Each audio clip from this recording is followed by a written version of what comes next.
Hi అండి, అందరికీ నమస్తే.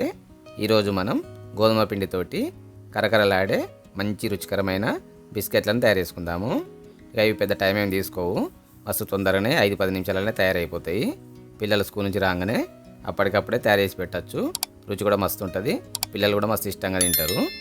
ఇక వీడియో నచ్చితే లైక్ చేయిర్రి, షేర్ చేయిర్రి, కామెంట్ చేయిర్రి, అట్లనే మన ఛానల్ను సబ్స్క్రైబ్ కూడా చేసుకోర్రి.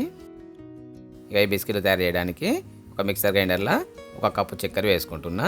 అట్లనే కొన్ని ఎండు కొబ్బరి ముక్కలు, 4-5 బాదం కాయలు, 2 యాలకులు వేసుకొని మెత్తని పౌడర్లాగా గ్రైండ్ పట్టుకొని పక్కకు పెట్టుకోవాలి.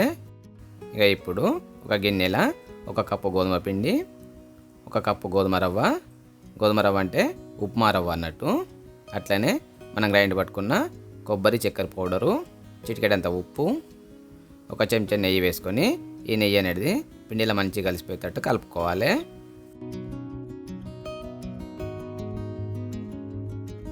ఇక పిండిని నెయ్యితోటి కలుపుకున్నాం కదా. ఇక ఇప్పుడు దీంట్లో కొన్ని గోరువెచ్చని పాలను కొన్ని పోసుకుంటా. ఈ పిండి మరీ గట్టి కాకుండా మరీ పలసగా కాకుండా, మనం చపాతీలకు పిండి కలుపుకుంటాం కదా, ఆ పిండిలాగా మరీ మెత్తగా కాకుండా కొంచెం గట్టిగా కలుపుకోవాలి.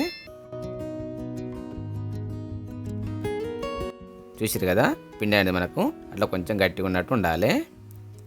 ఇక ఇప్పుడు మనం కలుపుకున్న ఈ పిండిని వీడియోలో చూపిస్తున్నట్లు కొంచెం దొడ్డుగా గుండ్రగా తయారు చేసుకోవాలి. ఇక గుండ్రగానే ఏం లేదు, డబ్బా ఆకారంలో కూడా తయారు చేసుకోవచ్చు. మనకు బిస్కెట్లు గుండ్రగా ఉంటాయి, డబ్బా ఆకారంలో కూడా ఉంటాయి కదా. ఏ ఆకారంలో చేసుకోవాలనుకుంటే అట్లా తయారు చేసుకోర్రి. అట్లా తయారు చేసుకున్నాక ఇప్పుడు ఒక చాకుతోటి వీడియోలో చూపిస్తున్నట్లు మెల్లగా కట్ చేయర్రి. మనకు పిండి కొంచెం మెత్తనే ఉంటాయి కదా, కొంచెం ఆకారం కరెక్ట్ రాదు. ఇట్లా అన్ని ముక్కలను కట్ చేసుకున్నాక ఇప్పుడు వీటిని మళ్ళీ ఒకసారి గుండ్రగా వీడియోలో చూపిస్తున్నట్లు ఒత్తుకోవాలి. గుండ్రగానేం లేదు, మీకు ఏ ఆకారం నచ్చితే ఆ ఆకారం.